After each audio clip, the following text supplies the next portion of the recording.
কখনো কি মনে হয়েছে আপনি অনেক দোয়া করছেন, কিন্তু জীবনে যেন কিছুই বদলাচ্ছে না?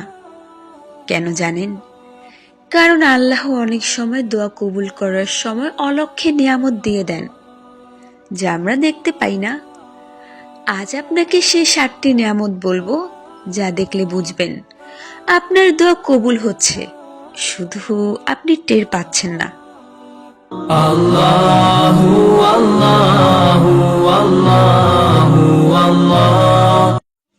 সর্বপ্রথম ইঙ্গিত বা ইশারা।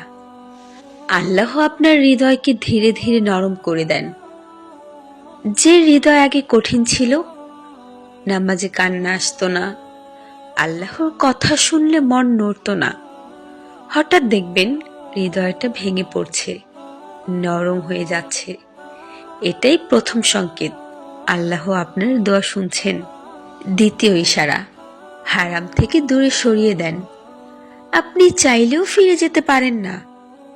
যে গুনাহ করতে আপনার মন চাইতো, কোনো এক রহমতে সেটা আর করতে ইচ্ছে করে না। আর আল্লাহ বলেন, আমি তোমাকে পাপ থেকে বাঁচিয়ে রাখছি, কারণ তোমার দোয়া গ্রহণ করছি। তৃতীয় ইশারা, অজানা কারণে হৃদয়ে অদ্ভুত শান্তি নেমে আসে। সমস্যা ঠিক আগের মতোই আছে, কিন্তু আপনার ভিতরে একটা অশান্তি হারিয়ে যায়।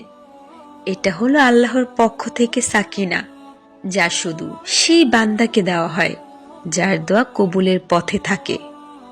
চতুর্থ ইশারা, জীবনে হঠাৎ কিছু মানুষ চলে যায়।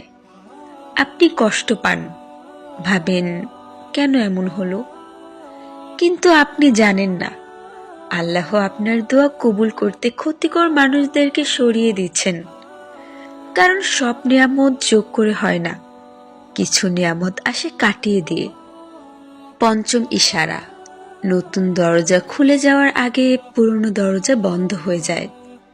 আপনি যা চেয়েছিলেন সেটা পাননি, ভেবেছেন দোয়া কবুল হয়নি, কিন্তু আপনি জানেন না এটা ছিল আল্লাহর পরিকল্পনা। তিনি পুরনো দরজা বন্ধ না করলে আপনি নতুন পথটাতে যেতে পারতেন না। এটাই দোয়া কবুলের নিঃশব্দ ইশারা। ষষ্ঠ ইশারা, আপনার ভেতরে একটি ভয় তৈরি হয়। গুনাহ করতে ভয়, আল্লাহকে হারানোর ভয়। এই ভয় শাস্তির নয়, এটা ভালোবাসার ভয়। এটা সেই সংকেত যা শুধু সেই বান্দার হৃদয়ে আল্লাহ রাখেন, যার দোয়া তিনি গ্রহণ করতে যাচ্ছেন। সপ্তম ইশারা, আপনি ফল না দেখেও দোয়া করা বন্ধ করেন না। দোয়া কবুল হচ্ছে কিনা বুঝতে হলে আপনার নিজের দিকে তাকান। আপনি কি এখনো থামেননি? আপনি কি এখনো একই দোয়া করে যাচ্ছেন? তাহলে বুঝে নিন, আল্লাহ আপনাকে দোয়া করতে দিচ্ছেন বলেই আপনি দোয়া করছেন।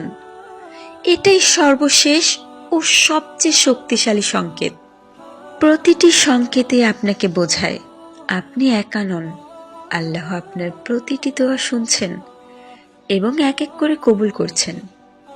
অতএব শুধু চোখ খুলুন, হৃদয় খুলুন, বিশ্বাস রাখুন, ধৈর্য ধরুন এবং শান্তিতে থাকুন। আল্লাহ আপনাকে শুনছেন এবং কবুল করছেন। As I look to nature's beauty, dazzle them